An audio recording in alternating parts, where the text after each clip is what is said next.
Welcome to Wow with JR, a podcast designed to help motivate others to grow by integrating practical skills, leadership principles, and teaching elements of the wilderness into our everyday lives. Now, for your host, Junior Humphrey.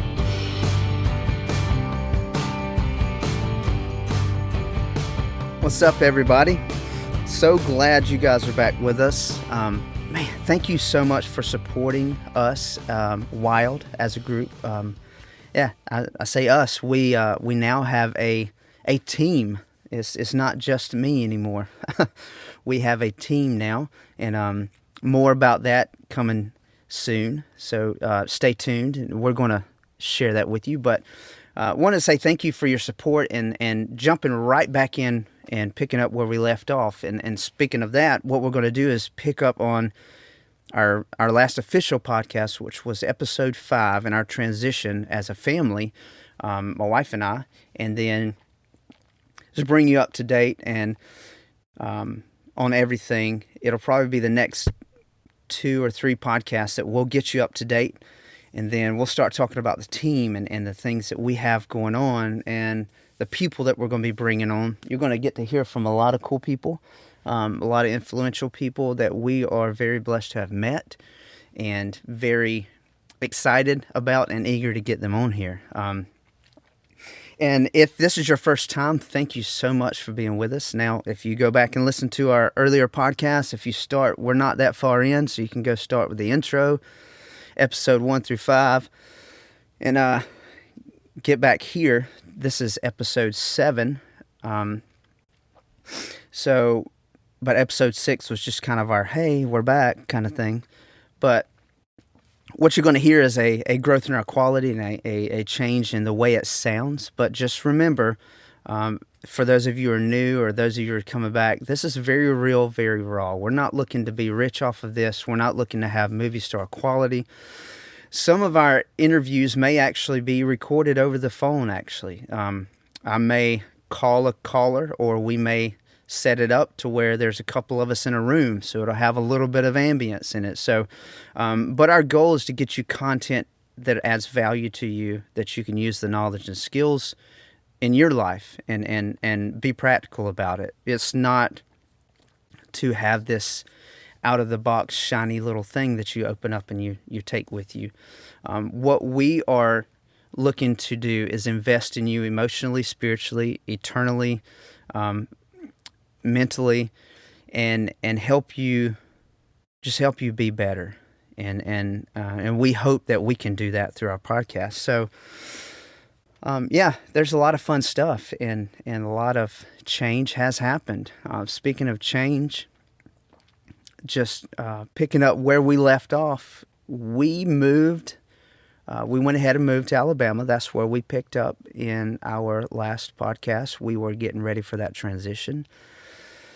And it went well. We were, like we said, we were blessed to have a place, because up until a week before moving, we had no clue where we were going. No guarantee fully of the job or what we were making.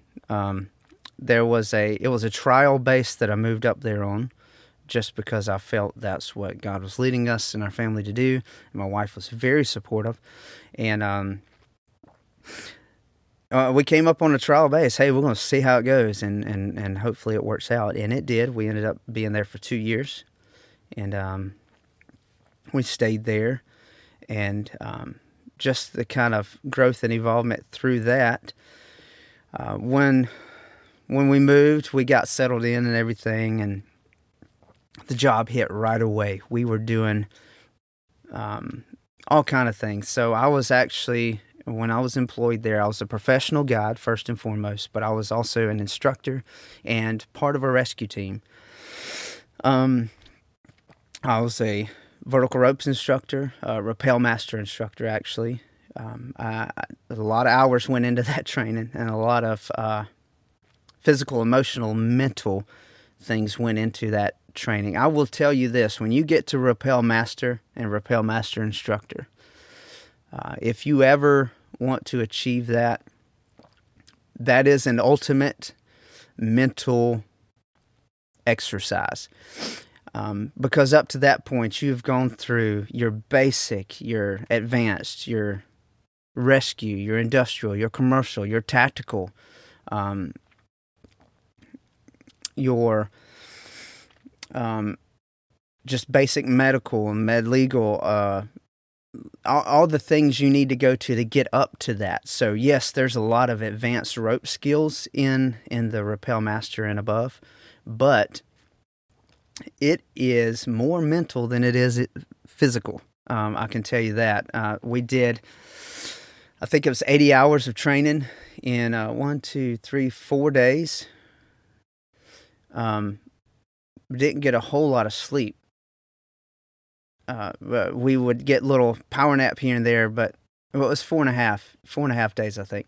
But we get a power nap here and there. It's bomb. Hey, get up. We got someone in the canyon. We got to go rescue out of the canyon, or it was this, or it was that. I'm not going to give it away because it's kind of like Fight Club. You know, you don't talk about Rappel Master because when you get there, you cannot have a existing knowledge of any of it because it's meant to break you down. But you are running on little sleep. Your brain is fried. You're physically exhausted because working on ropes, if you've ever climbed or rappelled or done any rope work in general, it is physically tasking.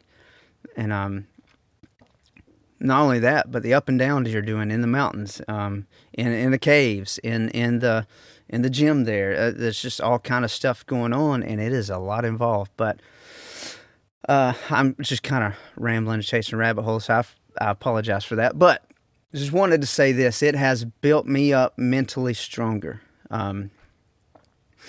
There's aspects of it that has helped me not only be a better guide and instructor and teacher, but be a better person. It's helped me to slow down a lot, helped me to regain focus where I needed focus, and learn to process things different and faster. And that's a blessing because when we first moved to Alabama, we were right on the beginning of what was going to evolve into the COVID pandemic. I am not going to get on that, and I'm not going to speak on that topic. I was just wanting you guys to know where we were and what was up against us. Everything was heavy. It was new. Nobody knew what was going on. So to add another wrench in the mix, we were pregnant and we were having our baby, and we ended up having our beautiful little daughter, Hazel June, in the middle of a pandemic at the height of it, at the very beginning. And the hospitals were on lockdown. You couldn't leave. Once you got there, you were there. Unfortunately, if you left anything at home, you didn't have it. We could not leave the room. We could not go out to eat. We could not have anyone bring anything to us. You couldn't be in the hallways without a mask. And if you were in the hallways, it had to be for a specific reason, and you were kind of ushered in the hallway. I literally could not leave the room. Now, we did get escorted into a room where we got to give her first bath and those kind of things, but with that being said, it was a mentally draining task for us. And I'm not saying having a child is a task, but getting through that time was a task. Having our child was a beautiful experience, and we're grateful for that. So speaking to the mental side of everything, we were drained emotionally, and everything that we had thought leading up to that was crushed. We thought we were going to have family there. We thought this person was going to be there at this time, and so-and-so was going to be there to record it and experience it and then be in the room with us. But it didn't work. It did not happen like that. We were alone. Other than the doctors, we were all alone in there, and it was hard. It was emotional, but there was a benefit to it. Looking back now, we would not have changed it for the world, because at the time it was hard. But now looking back, we had some of the best uninterrupted time, some of the best just family moments with just us. We didn't have to worry about, is someone coming? What time are they going to be here? Are they going to stay for 2 hours? Or are they going to bring a ton of stuff. We were able to get phone calls, of course, but and FaceTime, so that was awesome. Thank you, technology. But it was beautiful, and it was a time that just kind of really reset us as a family and said, "Man, these are the moments that life's about when you're together." Sometimes, and still to this day, us as a family, we don't have a lot. We have just enough, and that's all we need. Do we want more? Yes. Do we strive for more? Yes. But it's not in a selfish manner. We want more to give more. We want to experience more, to share more. Ours comes from a heart of overflow. What comes in will definitely go back out, and that's where our heart is with it. But we have just what we need, and we realized that we had each other, and that was a beautiful thing. So, jumping back over to the Rappel Master, the mental aspect of that. Of course, I got that class after, after the pandemic, after all that happened, and but these two stories kind of line up with each other, because that is our time there. After we had Hazel, I think at that point I had already gotten past my basic rescue level 3. I'd already gotten all the way up to industrial and commercial rappelling. Vertical rope access is the proper term. So with that, I was traveling. Right after we had Hazel, I was traveling. Funny story, my wife and I, we went on a job together, and that's how we told my boss we were pregnant. He bought two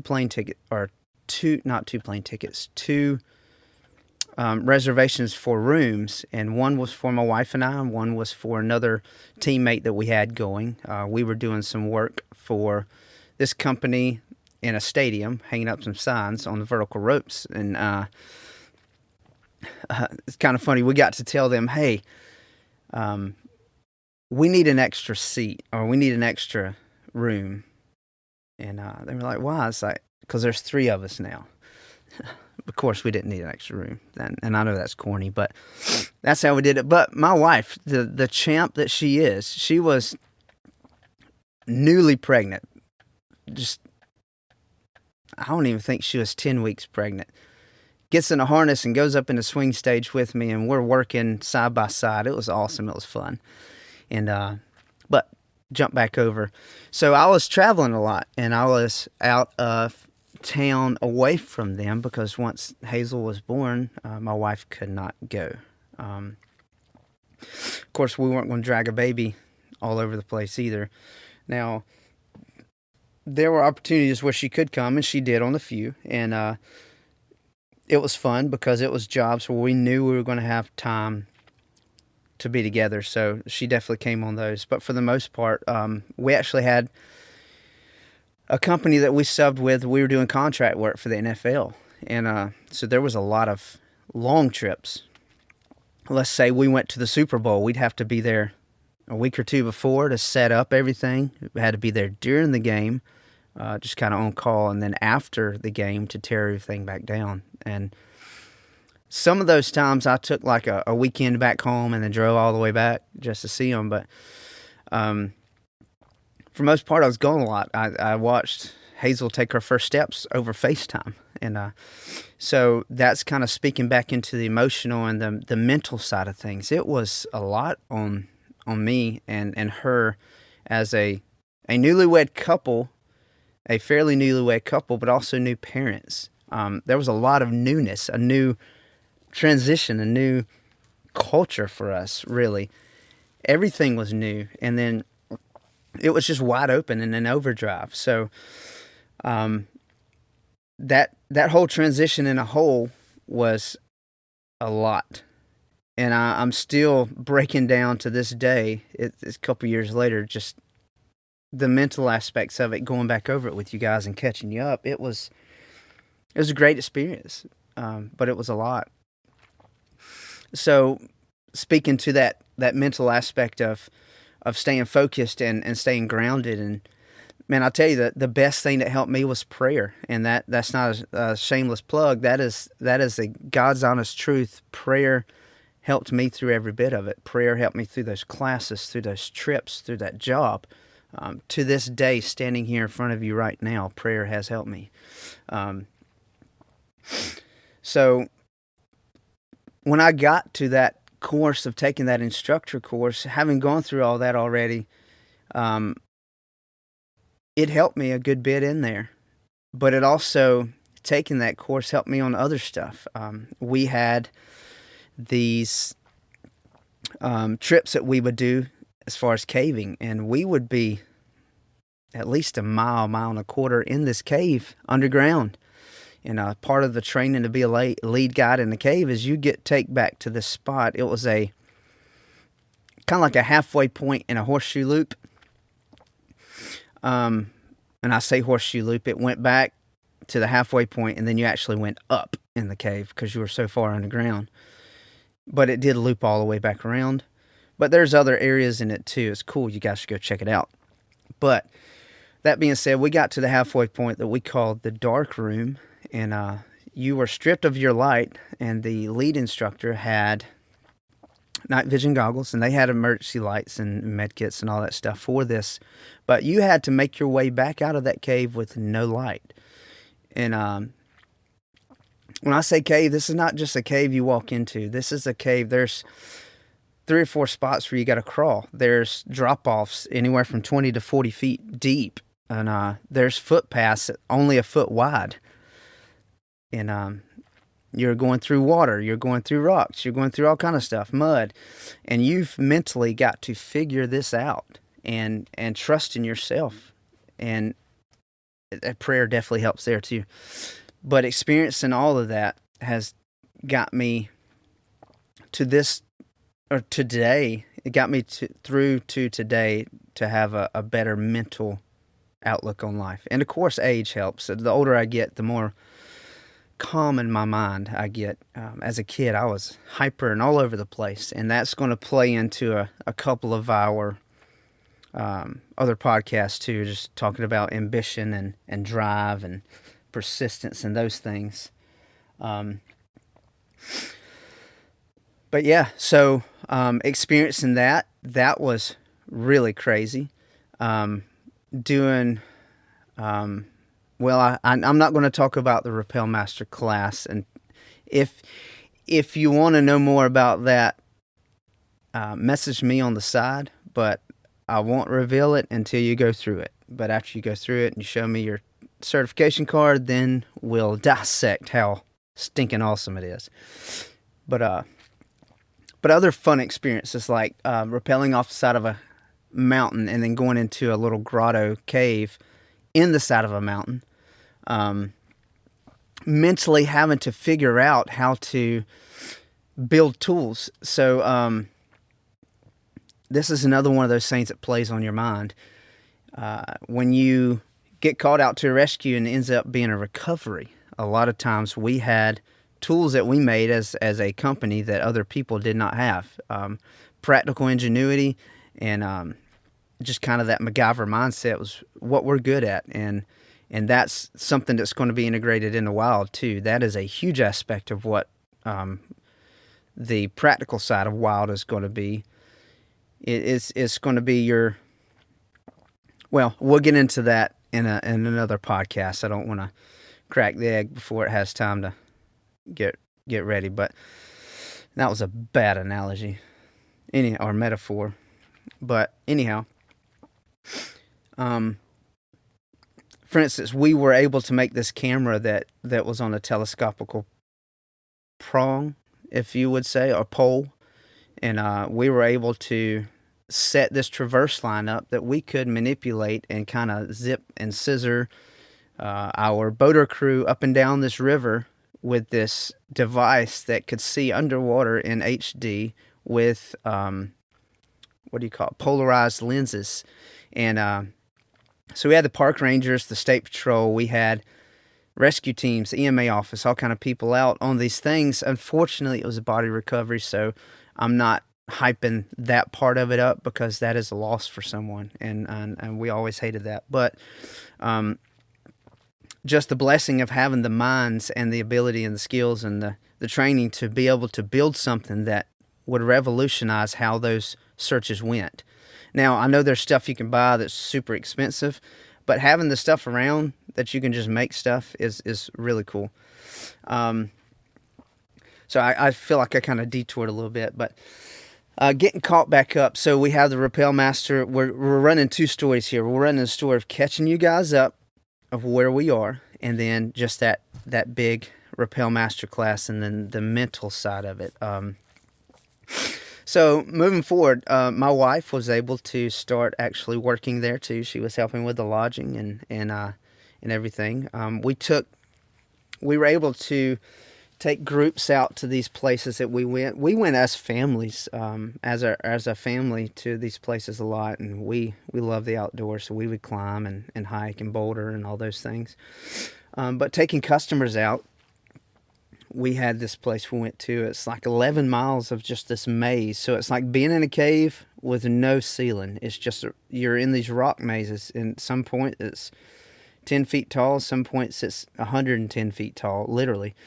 And there's little tunnels and dark spots and crawl spaces that you go through and squeezes. But taking what we learned mentally and being able to invest it in other people was awesome. Again, that's another Heart of Wild. But doing that there was really fun. We were able to help some people overcome challenges. And I tell you, there's nothing like that. We at one point, we had this mountaineering adventure, and we did a lot. There was a lot involved in that. That is a very long trip. But there was aspects where these people were going down this 90-foot drop into this crevice of this rock that they've never seen, never been a part of. They don't know what's down there. Of course, we do. We'd done it so many times we could do it with our eyes closed, literally. But watching these kids and these adults just overcome that fear was really, really cool. And I think I mentioned this in a past podcast. If not,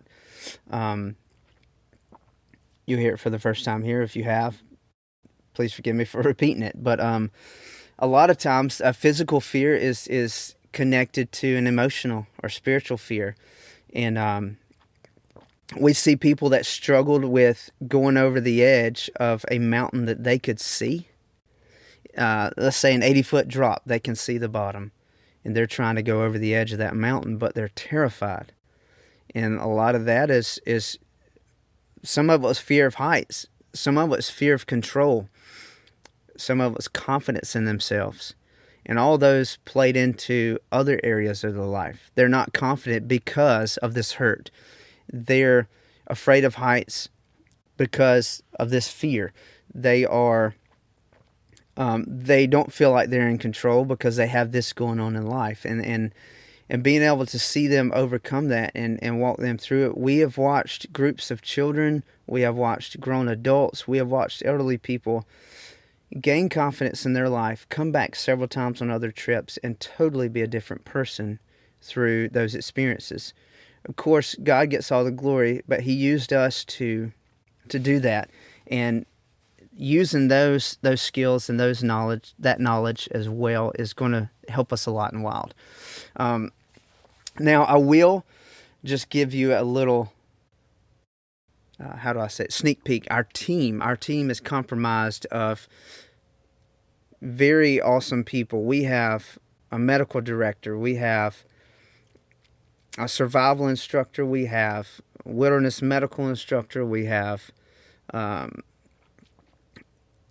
coordinating command officer. We have all kind of people, but these people are comprised of military personnel, medical personnel, people with just outdoor skills, people with number skills. I mean, our CFO.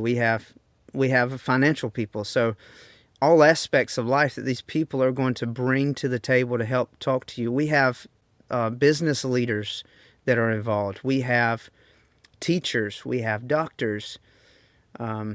I think I already said doctors, but teachers and educators. We have a wide range of people that are going to be able to invest into you and and to help you, and we pray that that is a value to you. Um, but that has all evolved from being just kind of persistent and chasing our dreams. I will say this, just a little plug here: dream and dream big. If your dream seems obtainable, you're not dreaming big enough. If you can make it happen yourself, dream bigger. And that's kind of where we are with Wild. It was starting way before our move, way before the podcast ever started. Back into my younger 20s, I was dreaming this thing up. Of course, it had a different name back then, but this has been a long time coming, and just that persistence and staying with it got us to where we are today. And just kind of bringing full circle back to my family and that that class, my bringing home these experiences and stuff to my family also helped us. It helped us grow. We are very blessed. My wife sings, and she has a beautiful voice. So we would sing sometimes, and we would worship together. And we had this. Well, I'm not going to give it away. We had this little tent that was set up. It was for other purposes, but we would go do small groups there and have fun. And but that's for another podcast too. I'm trying to gauge myself and not throw it all out there right now. Not just for content, but just to keep the storyline going. So,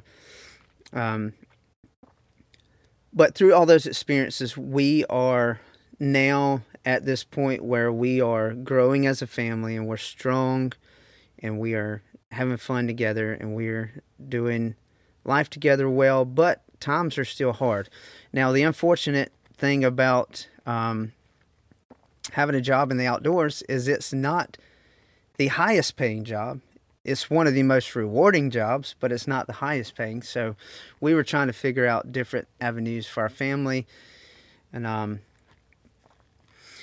we had some extra things on the side that were helping out. And then life hits again. Here we are.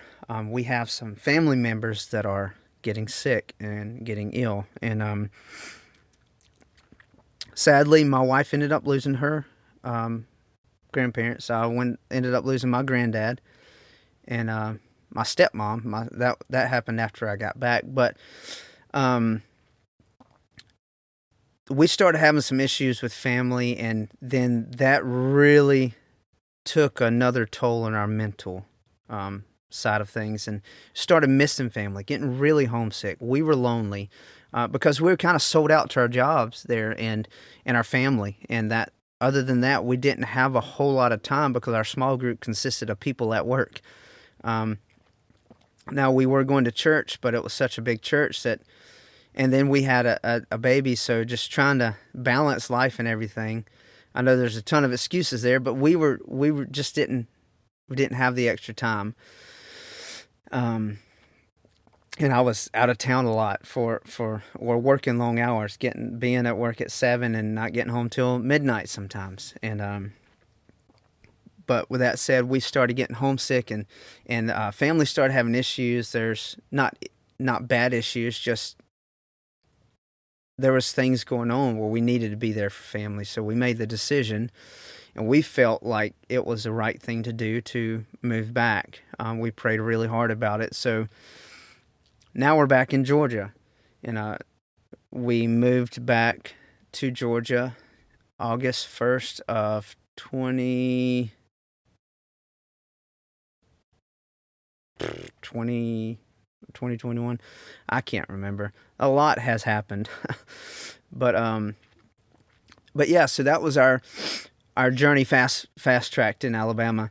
And I would love to dive more into some more stories and experiences there, and we will. You'll hear more of those come up later on. They each have their place in the the, how would I say this, the lessons or the stuff that we're going to bring. And you'll hear a lot of our stories broken down in later podcasts, and a lot of parallel stories of myself and other guests. But with that said, I got you back to Georgia. So we went from Georgia to Alabama, and now we're back in Georgia.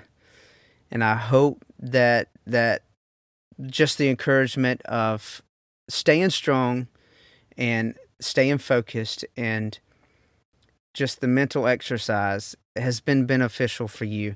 And I hope this story can help you in some way. Again, this is not an official lesson or teaching. This is just bringing you back up and catching you back up to where we are, getting you here present day.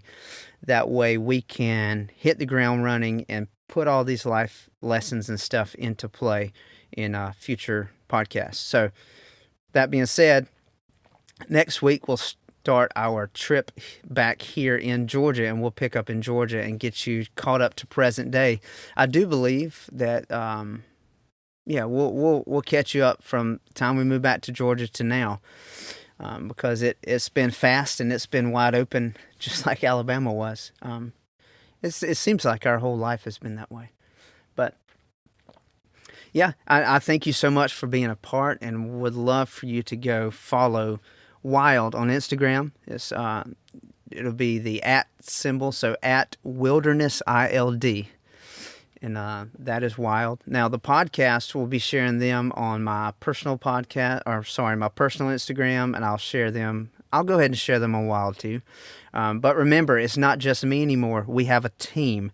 So as a team, the team is the team of co-founders as well. So everyone has the same pull, the same investment here, and we want to take the steps to make sure we're all on the same page. So I'm going to get with the team and talk to them about putting this podcast, because while it is a part of Wild, it's also at the moment still like a personal thing until we start bringing the team in. So